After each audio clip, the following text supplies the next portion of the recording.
नमस्कार मित्रों। मैं आज आप लोगों के सामने एक बहुत ही विशिष्ट विषय लेके आया हूँ। लोग अक्सर पूछते हैं कि शिव पार्वती कहाँ पर स्थित हैं, ईश्वर कहाँ हैं, वह हमें दिखाई क्यों नहीं देता है।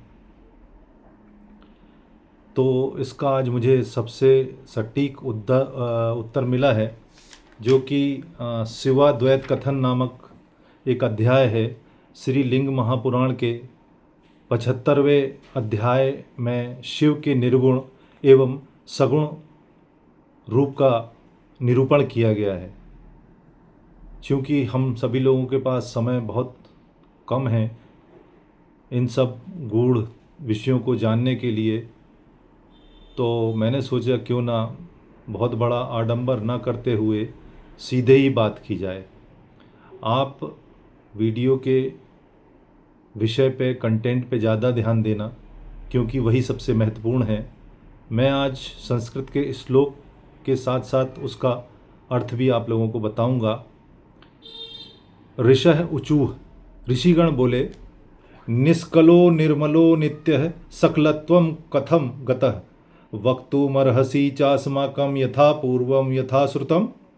ऋषिगण बोले, निष्कल अर्थात निर्गुण, निर्मल तथा नित्य शाश्वत शिव सकलत्व सगुणता को कैसे प्राप्त हुए।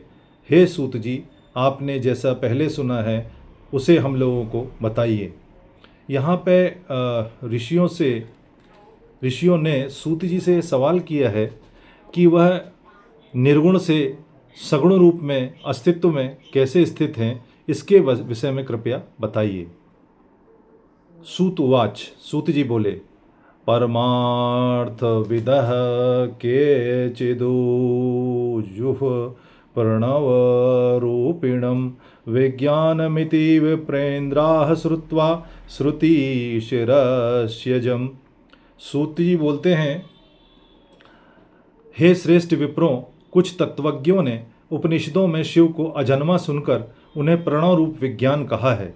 शब्द आदि विषयों का जो ज्ञान है उसे ज्ञान कहा जाता है। अन्य लोग कहते हैं कि जो भ्रांति रहित ज्ञान है वही ज्ञान है। दूसरे लोग कहते हैं कि ऐसा कुछ नहीं है।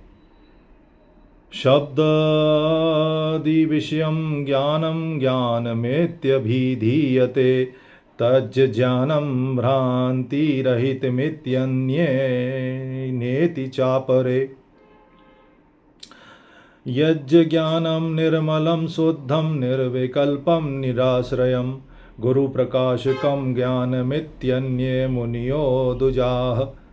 ये चौथा श्लोक है, जिसका अर्थ है, हे द्विजों, अन्य मुनि लोग कहते हैं कि जो ज्ञान निर्मल, शुद्ध, निर्विकल्प, आश्रय रहित तथा गुरु के द्वारा प्रकाशित है वह वास्तविक ज्ञान है। अर्थात इन 4 श्लोकों में उन्होंने ज्ञान का निरूपण किया है, ज्ञान क्या है यह बतलाया है। फिर 5वां और 6ठा श्लोक साथ में है, ज्ञानेनैव भवेन्मुक्तिः प्रसादो ज्ञान सिद्धये उभाभ्याम मुच्यते योगी तत्रानंदमयो भवेत्। वदन्ति मुनयः केचित् कर्मणा तस्य संगतिं कल्पना कल्पितं रूपं संहृत्य स्वेच्छया ही। जिसका कि अर्थ उन्होंने बताया है, ज्ञान से ही मुक्ति प्राप्त होती है। ज्ञान सिद्धि के लिए ईश्वर की प्रसन्नता आवश्यक है। दोनों के द्वारा योगी मुक्त हो जाता है और वह आनंदमय हो जाता है। कुछ मुनि स्वेच्छा से माया विरचित रूप को हृदय में भावित करके विचार कर विधि प्रतिपादित निष्काम कर्म द्वारा उस ज्ञान की संगति को बताते हैं। यहाँ निष्काम कर्म योग के विषय में बताया गया है कि अगर माया में आपको विचरण मान लीजिए करना भी है और सगुण रूप से उनको अनुभव करना है, तो निष्काम कर्म योग करिए, जिसकी चर्चा हम पिछले वक्तव्य में कर चुके हैं। अर्थात आप कर्म करिए पर उसके फल के प्रति आसक्ति मत रखिए, और जो आप कर्म कर रहे हैं उसमें उसे कर्ता भाव से करिए।